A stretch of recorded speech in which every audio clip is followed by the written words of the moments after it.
Hello and welcome to my channel. I have another question, and the question is, why do most Jews reject Jesus as the Messiah? The Jews rejected Jesus because he failed, in their eyes, to do what they expected their Messiah to do: destroy evil and all their enemies and establish an eternal kingdom with Israel as the preeminent nation in the world. The prophecies in Isaiah chapter 53 and Psalm 22 describe a suffering Messiah who would be persecuted and killed, but the Jews chose to focus instead on those prophecies that discuss his glorious victories, not his crucifixion, not fixation.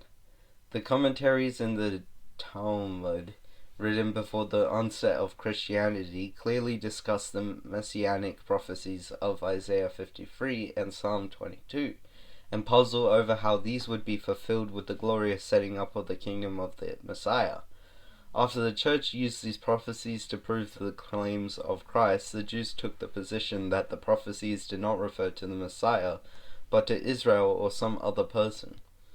The Jews believed that the Messiah, the prophet which Moses spoke about, would come and deliver them from Roman bondage, and set up a kingdom where they would be the rulers.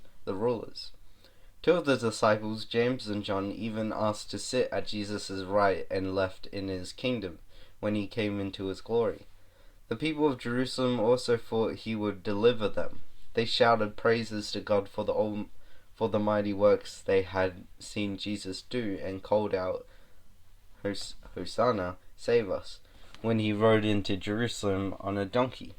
They treated him like a conquering king. Then when he allowed himself to be arrested, tried, and crucified on a cursed cross, the people stopped believing that he was the promised prophet. They rejected their Messiah. Note that Paul tells the church that the spiritual blindness of Israel is a mystery that had not previously been revealed. For thousands of years, Israel had been the one nation that looked to God, while the Gentile nations generally rejected the light and chose to live in spiritual darkness.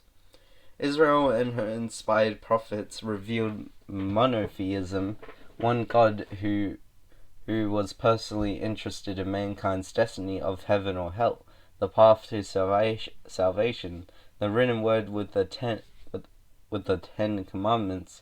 Yet Israel rejected her prophesied Messiah, and the promises of the kingdom of heaven were postponed. A veil of spiritual blindness fell upon the eyes of the Jews, who previously were the most spiritual discerning people.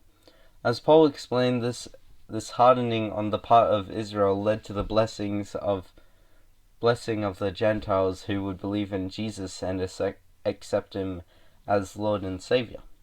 2,000 years after he came to the nation of Israel as the Messiah, Christ is still, for the most part, rejected by the Jews. Many Jews today, some at least half of all living Jews, identify themselves as Jewish but prefer to remain secular. They identify with no particular Jewish movement and have no understanding or affiliation with any Jewish biblical roots. The concept of Messiah as expressed in the Hebrew Scriptures or Judaism, 13 principles of faith, is foreign to most Jews today. But one concept is generally held as universal: Jews must have nothing to do with Jesus. Most Jews today perceive the last 2,000 years of historical Jewish persecution to be at the hands of so-called Christians, from the Crusades to the Inquisition to the pogroms in Europe to Hitler's Holocaust. Jews ultimately believe that they are being held responsible for the death of Jesus Christ and are being persecuted for that reason. They therefore reject him today.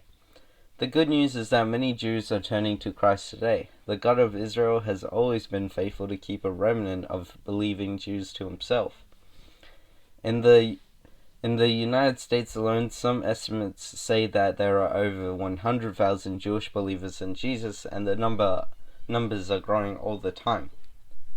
Thank you for listening to this question. I'll see you next time.